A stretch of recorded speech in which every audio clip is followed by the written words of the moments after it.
I was still in my hospital gown when I found out my son-in-law had been calling my bank 3 days after open-heart surgery, chest wrapped in bandages, IV line still in my arm, and Nadine, the floor nurse who had the kind of no-nonsense energy that made you feel like lying to her was pointless, came in and told me I was being discharged in 2 hours. No one had called to arrange a pickup. No one had called at all. My name is Gerald Brandt. I'm 63 years old. For 38 years, I pulled wire, climbed panels, and ran conduit through industrial plants across central Ohio. I retired last spring with a pension that covers rent and groceries, and not a whole lot else. I'm not complaining. I earned every dollar of it, and I knew what the job paid when I took it. My wife Beverly passed 8 years ago. After that, it was just me and my daughter Amy. I raised her alone, worked doubles when I had to, made sure she had what she needed. She grew up, became a part-time nurse, met a man named Philip Calloway at some charity fundraiser, sales manager at a real estate firm. Good-looking, smooth, always had the right thing to say at exactly the right moment.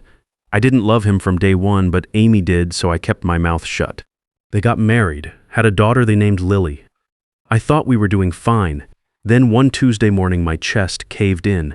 I was walking to my car in the apartment parking lot when it hit me, not a sharp pain, more like something heavy sitting directly on my sternum. I made it about 6 steps before my legs stopped cooperating. My neighbor, Mrs. Lorraine Holt, found me on the pavement and called 911 before I even fully understood what was happening. The ER doctors at Columbus General didn't waste time. Triple bypass surgery. Had to happen within the week, or they said I was unlikely to see 64. I called Amy from the hospital bed that afternoon. She picked up. I told her everything. The surgery, the timeline, that I was scared and needed her there. She said she'd talk to Philip about the schedule and call me back. She didn't call back. The day of the surgery, she sent a text. "Good luck, Dad. You've got this." That was the entire message. No call, no visit. I went into the operating room alone and woke up alone and spent 3 days in recovery alone while the machines next to my bed beeped, and the man across from me had his entire family rotating in and out like they were running shifts. I tried calling Amy on day 2. Voicemail, day 3, same thing. I found out later that Philip had told her I needed rest and that calls would stress my heart. She believed him. She stopped trying. I want to be fair to her. She trusted her husband, and he used that against both of us. But I'm not going to pretend it didn't hurt. It did. More than the surgery. On the morning of day 3, Nadine came in with my discharge papers and a look on her face that I recognized. It was the look people get when they already know the answer, but have to ask the question anyway. "Mr. Brandt," she said, "who's picking you up today?" "I'll work something out," I said. "You just had a triple bypass. You can't drive, can't lift anything over 5 pounds. You need someone managing your medications around the clock for at least 10 days. Who do you have at home? I'll figure it out." She took her reading glasses off and looked at me. "Give me an hour." She left. I lay there staring at the parking garage through the window and tried to remember the last time I'd asked anyone for help with anything. I couldn't come up with a clear example. About 20 minutes later, Dr. Leonard Hargrove walked in. I'd met him once before briefly, the morning of my pre-op. He was the cardiac surgeon, late 60s, silver-haired, the kind of steady presence that makes a room feel like whatever happens next is going to be handled correctly. He usually came through with 3 or 4 residents trailing him. This time he was alone. He pulled a chair up next to the bed like he had nowhere to be. "How are you feeling?" he asked. "Like someone cracked my chest open," I said. "That's accurate. I did crack your chest open, and I put it back together quite well, if I'm being honest." He looked at my chart, set it down. "Nadine tells me you're having some difficulty with your discharge arrangements." "I'll manage." He nodded slowly, like he'd expected that answer. Then he said something that I wasn't ready for. "Mr. Brandt, did you ever work the Riverside mail route? About 35 years ago?" I looked at him. "I was a postal carrier before I went into electrical work. Worked Riverside for close to a decade." "Why?" "There was an apartment building on Maple Street. 4 stories. Red brick facade. Building 447. "Sure," I said. "I remember it." He leaned forward slightly. "January of 1989, coldest winter in 20 years. There was a young man living on the 3rd floor of that building, medical student working nights at a gas station to cover his tuition. One morning he went down to check his mailbox and found an envelope, no return address. Inside was $500 in cash and a handwritten note. My chest tightened, and it had nothing to do with the surgery. The note said, "Keep going. Someone believes in you." I didn't say anything for a moment. I'd done that kind of thing a few times over the years, left money for people who looked like they were barely holding on, never wanted credit for it, never told anyone. Most of them I'd forgotten about completely. I was that student, Dr. Hargrove said. That $500 paid for my anatomy textbooks and covered 2 months of groceries, but more than that, it came at a moment when I was 2 weeks away from quitting. I was exhausted and flat broke, and I'd started telling myself I'd made a terrible mistake trying to become a doctor. That envelope changed the calculation. That note changed the calculation. He paused. I didn't know who sent it. I spent years wondering. When I reviewed your file before the surgery, I saw your name. Gerald Brandt, postal carrier. Riverside route. I went back through my journals that night. Yes, I keep journals, always have, and confirmed it. Same name. Same building, same January. I still didn't know what to say. The room felt very quiet. When Nadine told me this morning that you had no one coming to pick you up, he said, I saw something I hadn't expected. A chance to repay something I've been carrying for 35 years. He folded his hands. I have a large house on Lakeshore Drive, guest room on the first floor. I have a home care nurse named Carolyn on staff. I'm asking you to stay there for your recovery. 2 weeks, until you're stable enough to manage on your own. Everything in me wanted to say no. That's just how I'm built. I've been self-sufficient my entire adult life. Asking for help feels wrong in a way I can't fully explain, like admitting to something I don't want to admit to. But I was tired, genuinely tired. And the alternative was a 40-mile cab ride to an empty apartment where I'd be alone with medications I couldn't track, bandages I couldn't reach, and a silence that had been getting heavier for 8 years. Okay, I said, thank you. Call me Leonard, he said, standing up. We've moved past the formal stuff. His driver, Floyd, picked me up that afternoon in a car that probably cost more than I'd made in my last 4 years of work combined. We drove through neighborhoods I recognized from the outside, the kind of streets I used to deliver mail on, looking at houses set back from the road behind iron gates and thinking they were a different world entirely. Turns out they are, but not in the way I'd imagined. Leonard's house was on a tree-lined stretch of Lakeshore Drive. 3 stories, stone and brick, with a garden out front that looked like it had its own full-time staff. Inside, his home care nurse Carolyn had a first-floor room ready for me. It was bigger than my whole apartment, fireplace in the corner, a bed that felt like sleeping on something from a hotel I'd never be able to afford. Dr. Hargrove thought you'd be more comfortable on the ground floor, Carolyn said. No stairs, bathroom right through that door. I'm just down the hall. I'll be checking on you 3 times a day and managing your medications. I sat on the edge of the bed and just stayed there for a minute. Leonard stopped by my room every evening after he got back from the hospital. We'd talk for an hour, sometimes 2 books, baseball, the way Columbus had changed over the decades. His wife Harriet had passed 5 years earlier from cancer, and he understood without me having to explain it what it was like to rattle around a big space with no one to talk to. We fit together in conversation the way people do when they've both been alone long enough to stop performing. On day 4, my old friend Earl Dawson called. Earl and I had worked together for almost 15 years before he retired to do part-time accounting. Careful, methodical man, the kind who notices things other people walk right past. He'd heard about my surgery through Mrs. Holt and had been keeping an eye on a few things for me while I was out of commission. He didn't lead with small talk.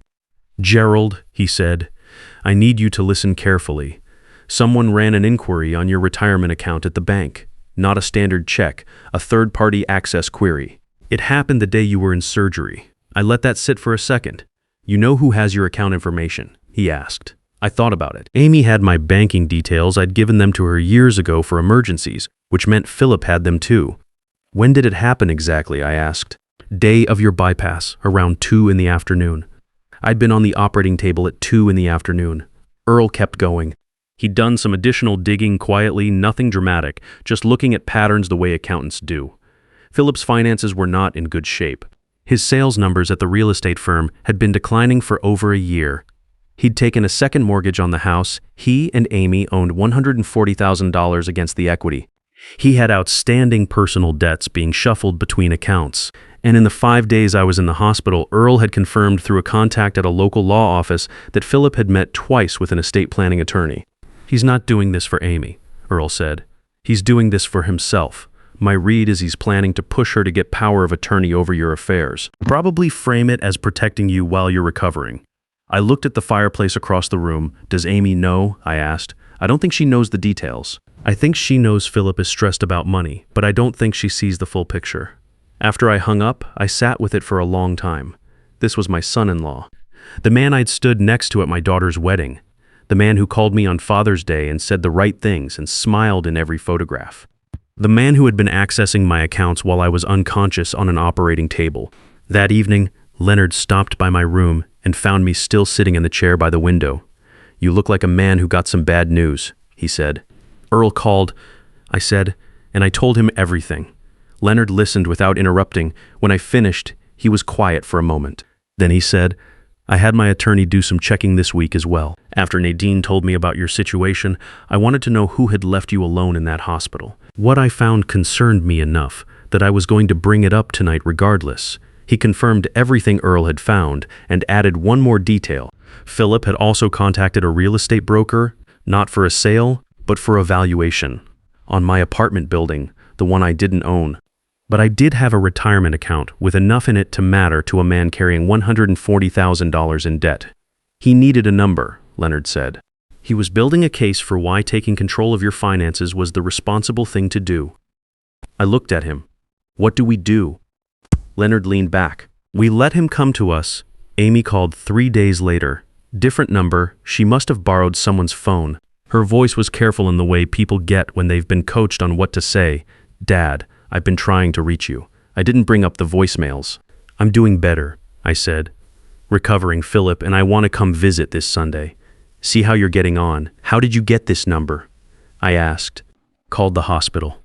They gave me a contact for wherever you were staying." A pause. "Dad, where are you?" "Why aren't you at home?" "Staying with a friend while I recover," I said. "What friend? You don't have." She stopped herself before she finished it.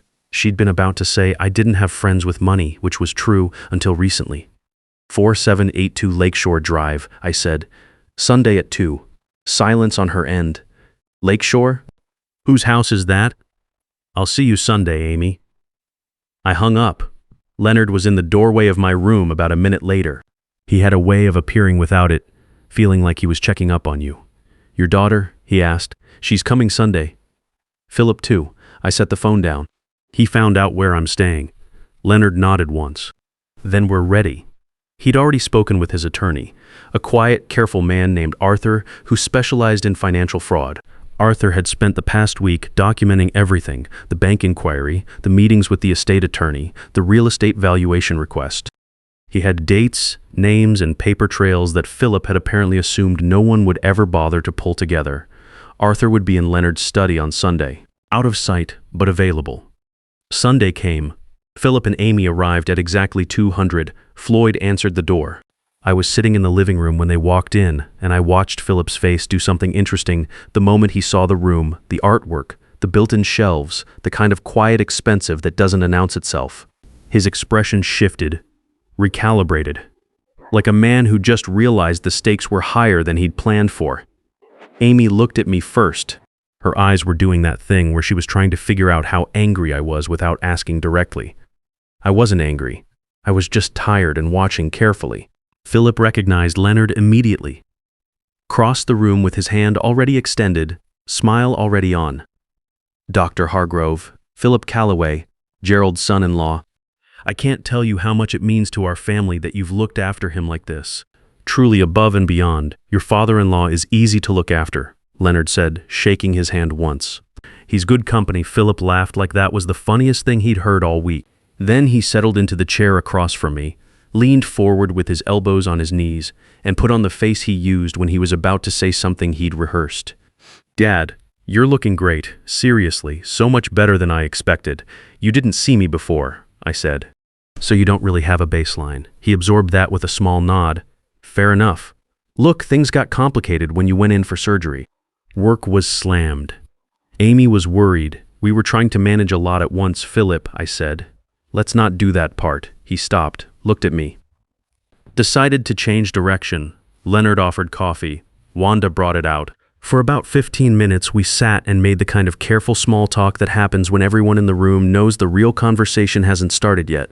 Amy was quiet, watching me more than she was watching Philip. I caught her eye once and held it for a second. She looked away first. Then Philip asked if he could speak with Leonard privately about Dad's care plan going forward. Just want to make sure we're coordinating properly as a family. Leonard said of course and led him down the hall to the study. Amy and I were alone. She looked at her hands. He's been really stressed lately, she said. Work stuff. I know about the second mortgage, I said. She went still. I know about the $140,000. I know about the meetings with the estate attorney. I know about the bank inquiry on my retirement account, the one that happened while I was on the operating table. She didn't say anything for a long moment. When she looked up, her eyes were wet. Dad, I'm not asking you to explain it, I said. I just need you to know that I know. Down the hall in Leonard's study, Philip was making his pitch. I found out the details afterward from Leonard directly.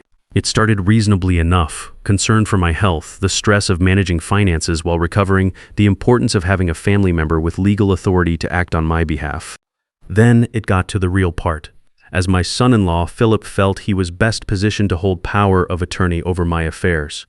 He used the word coordinate 4 times. He mentioned my age twice. Leonard let him finish. Then he opened a folder on his desk and slid it across. I'd like you to look at something, he said. The folder had Arthur's documentation, the bank inquiry with the timestamp, the 2 meetings with the estate attorney dated and confirmed, the real estate valuation request, the second mortgage records, all of it laid out in the flat, organized way that accountants and attorneys do when they want to make sure there's no room for interpretation. Philip looked at it for a long time without speaking. I have a proposal for you, Leonard said. One time. After this conversation, it's off the table. He paused.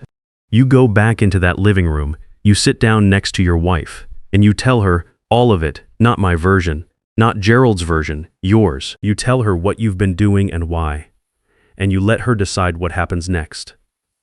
Philip's jaw tightened. And if I don't, then Arthur files the formal complaint tomorrow morning. Your firm's board receives a copy, the bank receives a copy, and we proceed from there. Leonard folded his hands on the desk. I know 3 members of your firm's leadership personally. I want to be straightforward with you about that. The room was quiet for a moment. That's not a choice. Philip said, It is. Leonard said, It's just not a good one. Philip and Leonard came back into the living room about 20 minutes later. I watched Philip's face when he walked in. The sales manager to composure was gone. He sat down next to Amy without looking at me, and he started talking, quietly. No rehearsed framing this time, no careful word choices. Just the actual facts, laid out one by one, the way a man talks when he's run out of road. Amy didn't say anything while he was speaking. She sat completely still. When he finished, she was quiet for another long moment, and then she asked him one question, the day Dad was in surgery. Where were you? Philip looked at the floor. At the bank. That was the only answer she needed. She didn't yell. She didn't make a scene. She stood up, picked up her bag, and looked at me. Her eyes were red, but her voice was steady. I'm going to get Lily from my sisters. Can I call you tonight? Of course, I said. She walked out. Philip sat there for another minute, then followed her without saying anything to me or Leonard. The front door closed. The house went quiet. Leonard came and sat in the chair across from me. We didn't say anything for a while. Outside the window, the garden was catching the last of the afternoon light. You doing all right? He asked. I don't know yet, I said, which was the honest answer. Amy called that night at 9. She cried for the first 10 minutes, and I let her. Then we talked for almost 2 hours, not about Philip, not about attorneys or accounts or any of it. We talked about Beverly, about the years after her mother died, the things Amy remembered that I didn't know she'd held on to, about Lily and what kind of grandfather I wanted to be, about all the Sundays we'd let slide by without seeing each other for no real reason. It was the most honest conversation we'd had in years, maybe ever. Philip lost his job 6 weeks later. The formal inquiry had gone to his firm's board, and it turned out the bank inquiry on my account wasn't the first time he'd accessed financial records he had no business touching. There were 2 other instances involving different clients at his firm that the internal review surfaced. He was out by the end of the month. The investigation stayed civil rather than criminal, which was fine by me. I didn't want him in prison. I wanted him gone, and he was gone. Amy filed for divorce in April. She moved into a smaller place with Lily and went back to nursing full-time. It was hard for her, I won't pretend otherwise. But she was steadier than I'd expected. Beverly had been like that too. Knocked down, then back up. No drama about it. I went back to my apartment in early March, 2 weeks after I arrived at Leonard's house. That was the right call. I needed to be in my own space again. But Leonard and I kept the routine going. Dinner once a month. A phone call every Thursday evening that usually ran longer than either of us planned. He came to my apartment once and sat in my kitchen and drank bad coffee, and we talked until well past midnight. And it felt like something I hadn't had since Beverly, someone who actually wanted to know how I was doing and meant it when they asked. Amy brings Lily over every Sunday now. Lily calls me Grandpa Gerald and insists I watch cartoon movies I don't understand at all. The plots make no sense to me. I watch every one of them. A few months ago, I left an envelope in the mailbox of a young woman in my building. I'd been watching her for a couple months, working 2 jobs, always looked like she was one bad week away from the edge. I put $500 in a plain envelope with a handwritten note. It said, "Keep going. Someone believes in you." I don't know if it helped. I'll never know. That's the point, I think. You're not supposed to know. Beverly used to say that the things you do when nobody's watching are the only ones that actually count. I think she was right. I think that envelope I left in a mailbox on Maple Street in 1989 saved Leonard Hargrove's career. And 35 years later, without either of us planning it, it saved me. The circle closed, not dramatically, not with any fanfare. Just quietly, the way most real things happen. I got lucky, but I also put $500 in an envelope for a stranger on the coldest January on record, and didn't tell a single person about it for 35 years. Maybe that's what luck actually is. The thing that comes back from the version of yourself that did the right thing when no one was watching. If you're a man who's worked hard his whole life, raised his kids, kept his word, and still ended up sitting alone in a hospital room wondering where everybody went, I want you to hear this directly. That is not what you deserved. The people who weren't there, that's on them, not you. But here's the other side of it. Every decent thing you've ever done quietly, every time you helped someone without making a production of it, every time you showed up when it would have been easier not to, that stuff doesn't disappear. It lands somewhere. It matters to someone. And sometimes when you need it most, it finds its way back. You don't have to forgive fast. You don't have to pretend it didn't hurt. But don't let the people who failed you convince you that you were never worth showing up for. You were. You are. And somewhere out there, someone still believes in you.